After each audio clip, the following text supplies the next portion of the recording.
Hello दोस्तों, इसमें हम कंप्लीट पॉलिटी डिस्कस करेंगे और क्विक रिवीजन रहेगा। ये स्टार्ट करते हैं। जैसा कि हम जानते हैं कि जो कॉन्स्टिट्यूशन है, कॉन्स्टिट्यूशन इंडिया का लेंथीएस्ट रिटन कॉन्स्टिट्यूशन है और इसका जो प्रूफ है वो ब्रिटिश रूल में दिया गया है।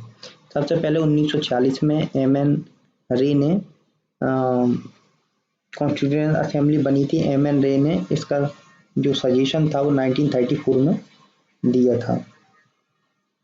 फिर हम बात करें जो रेगुलेटिंग एक्ट है 1773 का, तो इसमें क्या हुआ कि पहली बार स्टेप्स उठाए गए ब्रिटिश गवर्नमेंट के द्वारा कंट्रोल और रेगुलेट करने के लिए ईस्ट इंडिया कंपनी को।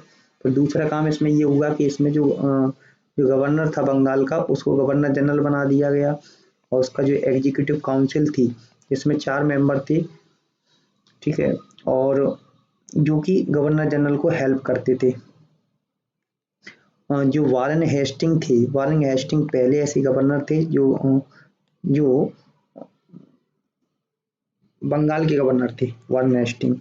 और इस एक्ट से क्या हुआ कि कलकत्ता का जो सुप्रीम कोर्ट है इसी एक्ट के द्वारा बनाया, जिसमें एक चीफ जस्टिस था और अदर 3 जजेस हुआ करते थे, ठीक है। और फिर उसी के आधार पर एक चीफ जस्टिस जो थे 1974 में एलिजा एम्पे को चीफ जस्टिस के तौर पर अपॉइंट किया गया। फिर पिट्स इंडिया एक्ट 1784 में आया। तो ये किसके लिए, जो रेगुलेटिंग एक्ट में कमी थी उसको रेक्टिफाई करने के लिए आया था। और ये जो एक्ट है इसने कमर्शियल फंक्शन जो कंपनी के थे उनको पॉलिटिकल फंक्शन से अलग कर दिया और कोर्ट ऑफ डायरेक्टर को कमर्शियल फंक्शन दिए गए और एक बोर्ड बनाया गया जिसमें 6 मेंबर थे और जो पॉलिटिकल अफेयर्स को हैंडल करता था, ठीक है। जिसको बोर्ड ऑफ कंट्रोल था उसमें 6 मेंबर थे। तो बोर्ड ऑफ कंट्रोल में कितने थे? 6 मेंबर थे। कमर्शियल फंक्शन कौन देख सकता था?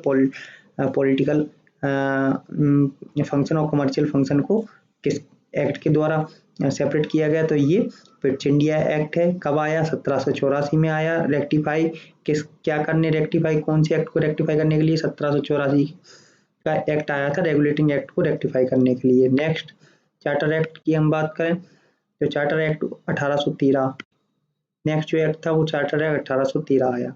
इसने क्या किया, जो ईस्ट इंडिया कंपनी की जो मोनोपोली थी, मोनोपोली का मतलब ये है कि उसी का अधिकार था किसके? इंडिया के साथ व्यापार करने का। और लेकिन जो चाय का जो वो ट्रेड करता था चाइना के साथ उसको रहने दिया, ठीक है। फिर उसके बाद क्या हुआ, इसने कंपनी की जो टेरिटोरियल रेवेन्यू और कमर्शियल प्रॉफिट्स थे उसको रेगुलेट किया।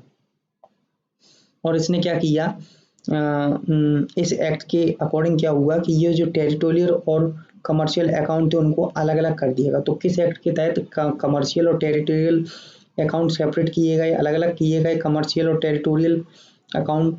वो था 1813 का एक्ट। ईस्ट इंडिया कंपनी में चाय का ट्रेड छोड़कर चाइना के साथ जो ट्रेड थी मोनोपोली भारत के साथ उसको खत्म कर दिया गया, ठीक है। क्रिश्चियन मिशनरीज थे, उनको बोला गया कि आप इंडिया में काम कर सकते हो और भारत में एजुकेशन के लिए इंडियंस की एजुकेशन, पहली बार ऐसा हुआ 1813 में जो इंडियंस की एजुकेशन के लिए पैसा आया था ब्रिटिश की गवर्नमेंट की तरफ से। हम 1833 के एक्ट की बात करें, 1833 का जो एक्ट था ये ब्रिटिश पार्लियामेंट के द्वारा पास किया गया था। किसके लिए? क्योंकि जो चार्टर एक्ट था ईस्ट इंडिया कंपनी उसको रिन्यू करने के लिए इस एक्ट को स्टार्ट किया गया था। नेक्स्ट अगर हम बात करें, ये जो चार्टर एक्ट था इसमें क्या हुआ, जो ईस्ट इंडिया कंपनी थी अब एक कमर्शियल बॉडी ना होकर, ठीक है, एक कमर्शियल बॉडी नहीं थी, अब एक पॉलिटिकल बॉडी बन चुकी थी कमर्शियल से हटकर। और उसके जो कमर्शियल फंक्शन थे वो एडमिनिस्ट्रेटिव बॉडी थी, ठीक है, उसको एक एडमिनिस्ट्रेटिव बॉडी बना दिया गया, ठीक है।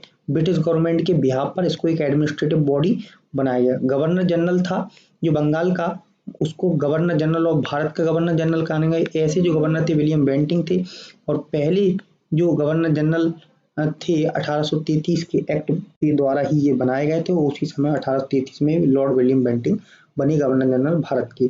छोटे एग्जामों में ज़्यादातर पूछ लेता है कि इस एक्ट के तहत बंगाल के जो गवर्नर जनरल थे उनको भारत का गवर्नर जनरल बनाया गया, तो वो 1833 का एक्ट है, और गवर्नर जनरल जो है वो 1833 में बने थे लॉर्ड विलियम बेंटिंक। ठीक है, और इनको जो बॉम्बे और मद्रास था ना, तो इस एक्ट के तहत गवर्नर को बॉम्बे और मद्रास की लेजिस्लेटिव पावर से उनको दूर कर दिया गया।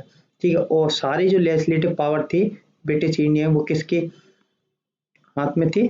गवर्नर जनरल के।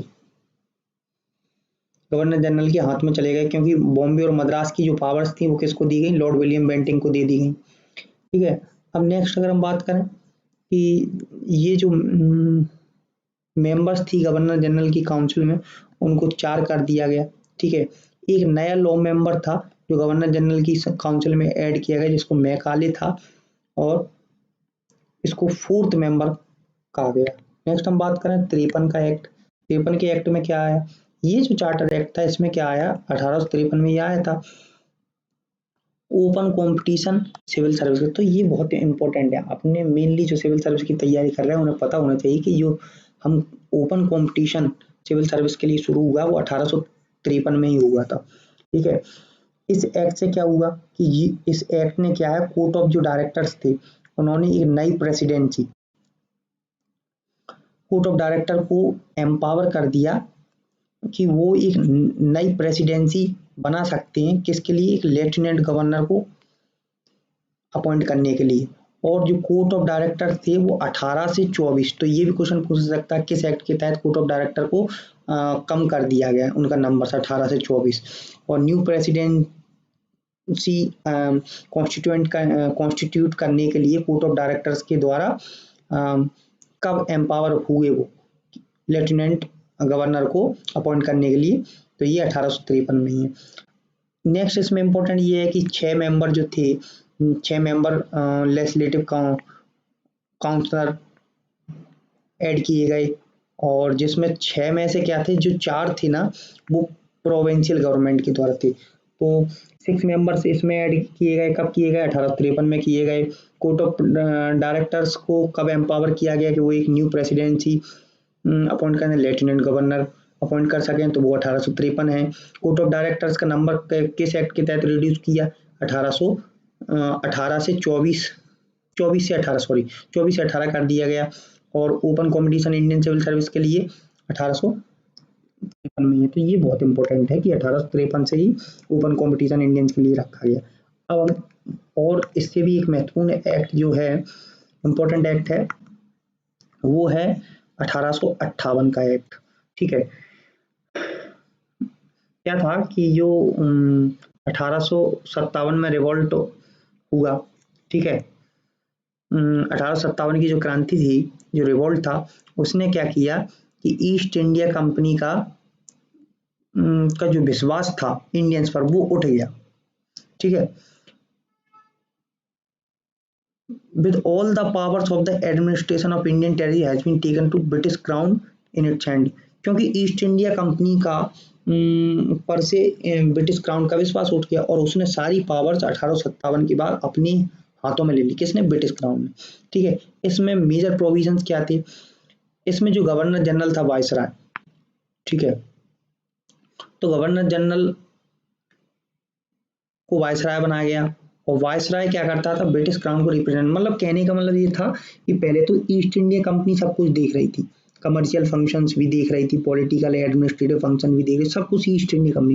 लेकिन 1858 का एक महत्वपूर्ण एक्ट था जिसमें ईस्ट इंडिया कंपनी को कंप्लीटली